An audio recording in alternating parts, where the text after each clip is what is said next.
probably from the high to the low, trying to not couldn't have a better start, and then it just kind of fell into a lull there when you went deep into the bullpen. Yeah, solid start.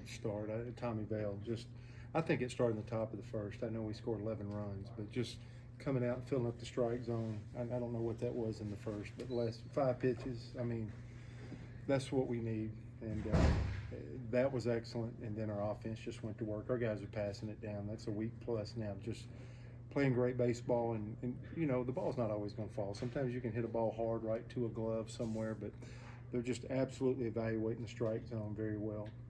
You know, taking balls, swinging at strikes, putting good swings on the ball, not forcing the game, taking the walks. I like Bryson Ware's walk in the first inning. He didn't try to force an at bat, and I think that paid dividends. He got his hit the next time around, or the third time around.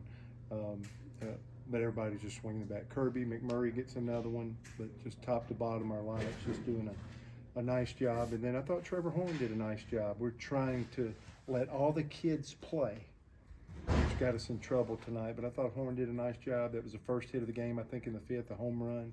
But nonetheless, he filled up the strike zone, and that seems to be the essence of having success right now, is being able to come in and fill up the strike zone. And after that, you're continuing to try to grow and build, and we're definitely experiencing some of those growing pains there. Still a couple of guys that just look shocked, and you want them to, like, this is not about winning or losing. If you can just get a heart rate in the right place and the right look in your eye. We had a little bit of trouble with that one time on the mound and one time in the field. So, but I guess that's how you get to where you want to get to.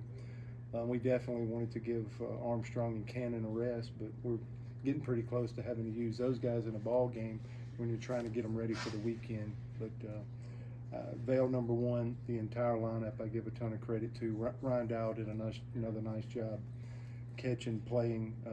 Chris Stanfield coming off the bench, though we couldn't hit a ball any harder. I'm excited to see him get in there and play well. Moss is doing a nice job. Cole Foster is really starting to get going. After that first weekend, I really see him starting to get going. And Ike swung the bat good. When he gets out, it's still a good at bat, and so he continued that tonight as well. What's maybe the learning experience for those young guys? Yeah, I just think they're learning something every time they go out there. We'll come back in here tomorrow and keep talking about solutions and adjustments and covering first base and getting ahead in the strike zone and everything associated with it. But I'm hoping every time we get out there, I told them we're playing a World Series game today on our field, and I believe that. I want our team to understand and learn that. But at the same time, I want to keep. I understand that it's March 1st, and I want to develop every piece and give everybody an opportunity to make a stronger ball club down the road. So I think our guys will continue to pull for one another and help one another, and they understand what we're trying to do. I ask them to keep getting in that same mindset they got to start off those first 5 innings, and hopefully we'll get some guys that'll get those first outings and get going. I sat right here and told the team the other day that if we've had 14 major league pitchers the last 8 years make it to the big leagues. 10 of those had a heck of a time in their first year as a freshman. We have to understand that the offense is playing so good. Maybe it's going fine. Maybe enough guys are getting an opportunity that if we're not playing this offense, they're not even getting an opportunity to do that. So I'm just going to keep coming to work and just keep grinding through and keep trying to develop players and keep trying to win ball games and keep a team trying to stay focused on a process of a journey of treating every day like it's a World Series. Brian? I'll talk quick. How's Joseph responding so far this week? We couldn't have got a better report with Dr. Emblem last night. So an MRI, and it was read, and saw him in person. It just couldn't be better. I just want to be the coach for our fans and for our teammates, or anybody that would hear my voice of like, man, this coach said he's going to be fine. And then I think we'll hold him again this weekend. We'll start pointing toward that time when we have a couple of successful bullpens, but I don't think we could have got a better report. And hopefully that puts Joseph's mind at ease and allows him to to be okay and move back. We had this last year. Joseph thought it bothered him a little bit more. I don't want to make a bigger deal out of it, and it's not a big thing. And I sure don't want to play it like it's nothing when a player says he can't pitch. So I want to do this right on everybody's account, especially Joseph and our team. But even when we communicate, we want to communicate well. And so we think we're in a good place with Joseph, and a big sigh of relief, because whenever any player misses a game, there's a reason for it. These guys want to play. So hopefully we'll start that here in a couple of days, start throwing, hopefully achieve a couple of bullpens. And if he's ready to go next weekend, we'll pitch him. If not, we'll hold him another week, and we'll just play it by ear and keep you posted whenever, try to answer it honestly when somebody asks a question.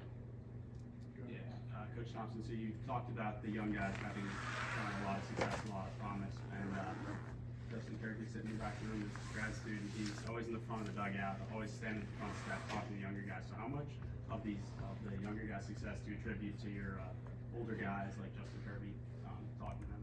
Yeah, we got enough guys in every facet, right? Nate LaRue does an amazing job with our pitchers. I enjoy Justin because he stands up there by me a lot, watching innings when he's not even coming up to hit. So that experience, the number of at-bats, there's always something to pass down. I think Kason Howell does an amazing job with that. I think he is working hard every day to try to make Chris Stanfield the best center fielder he can be. I think that's awesome. I want that to be part of our culture. Keegan Thompson did it for Casey Mize. Casey Mize then in turn did it for Tanner Burns. I keep thinking Cole Foster, what a heck of a player and a prospect we think he is now in his junior year. I do, and I'm not alone in that. In that first year, he sat there and took ground balls behind Ryan Bliss, and Ryan Bliss invested in him. So we have some of those examples already there from the past, and although Justin will be here for 1 year and is going to be a really good player and a huge piece of what we're doing, I hope he feels like it's part of our culture here for him to invest and help younger players to help them get to that point. And then, with our pitchers, I want Nate LaRue and Joseph Gonzalez, and Tommy Sheehan has a ton of experience, Tommy Vale. These guys, when these guys go out there and when they have success, celebrate it with them, tell them what they did good, and when it don't go their way, be that guy to pick them up and say, man, maybe this or this would happen. That's going to build a stronger team. I think we have some great examples, and hopefully, Kason Howell, Bobby Pierce, Kirby, Vale, Sheehan, these guys have a realization of that and are absolutely playing that part as we go through this journey. Thank you. Yeah, absolutely. Thank y'all.